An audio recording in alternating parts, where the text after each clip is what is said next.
What's good, fam? You already know why you clicked. It's your boy back with another fire breakdown of Sakamoto Days. And trust me, this episode right here is wild, man. This anime stays hitting harder than a plate of your mom's spaghetti. What did he say? But hey, enough of the intro, let's get right into it. So to start things off, let's cover what happens right before episode 8. Alright, so in the last episode, Sakamoto was at his kid's school. My man was out here being a proud dad for Parents' Day. So while he's out, Lou and Shin are holding it down at the store. But wait, spoiler alert, they are not holding it down at all. Gotcha. Gotcha. They're getting into arguments, and Shin ends up stepping out of the store to cool off for a bit. But then out of nowhere, some dude in some straight up hazmat suits, they're looking like some aliens from Danadan. They roll up into the shop and immediately go and grab Lou. Damn! By the time Shin comes back to the store, Lou's gone. My dude Shin immediately goes into panic mode, but Sakamoto strolls in and he's like, nah, we're good.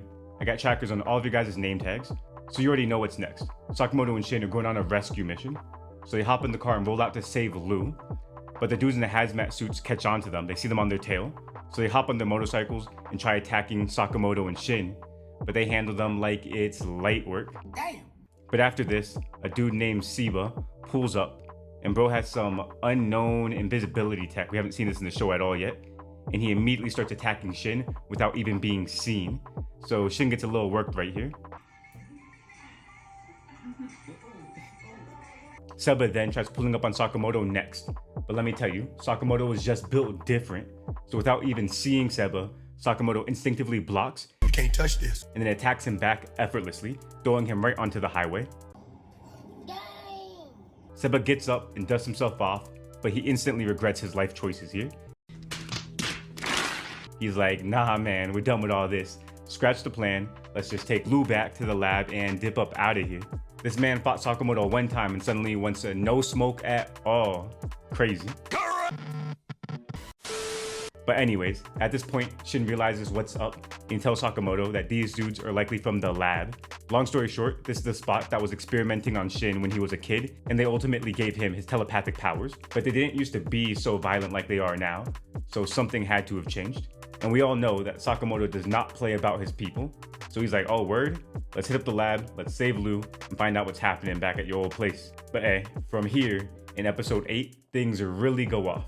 So we see that Lou is locked in a cell with a man named Asakura. What do you mean by that? And he's the original head of the research lab before it was taken over by some other assassins. And he's the one who gave Shin his psychic powers. But ever since Shin left the lab, Asakura thinks that Shin hates him. But Lou is like, nah man, I'm sure it's the opposite. Shin loves his new psychic powers, and I'm sure he's a fan of you too. Ultimately, this makes Asakura feel better, and now he's ready to break out of the cell that him and Lou are locked in. At this same time, Shin and Sakamoto make it into the lab, and they get some intel on the different layers of the lab.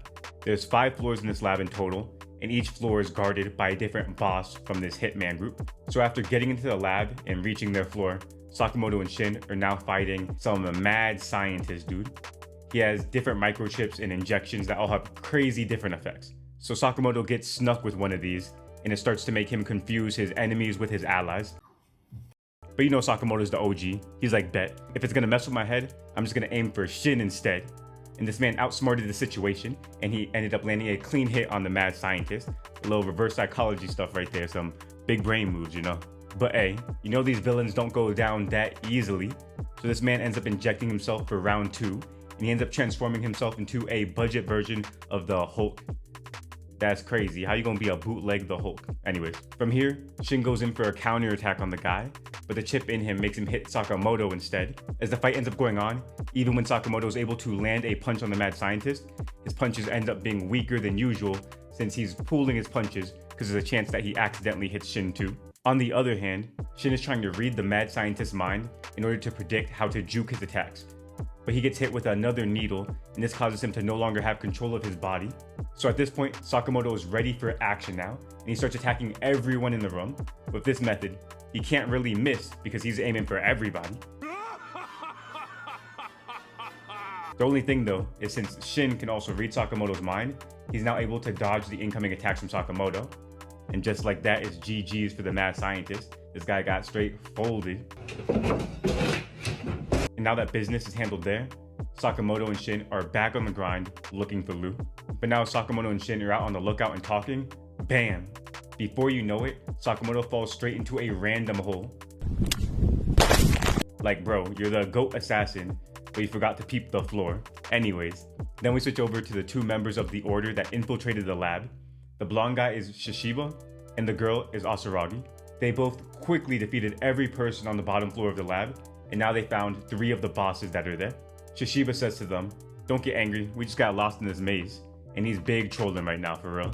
But then Kashima, the man with the reindeer head or the reindeer mask, responds, "This is what they said to me! Very, very disrespectful!" and he says, "Our apologies, allow us to escort you to the exit, because they don't want no smoke with the order, nobody does." But Shishiba responds, and he says, "Actually, we're looking for a slur, and if he's here, we want to kill him." Then Kashimo responds, "The master isn't here, he's extremely busy, and the lab is his own project." Now that being said, now we know that this group is associated with the assassin slur that they're looking out for, so that's pretty interesting. Nonetheless, Shishiba is not having none of that. He says, "You guys violated the JAA policies, and sorry, but you all have to die now."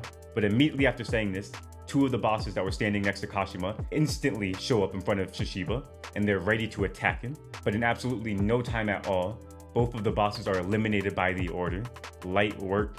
But with seeing 2 of his comrades die right in front of his face, Kashimo is in tears. But hey, he still wants to smoke.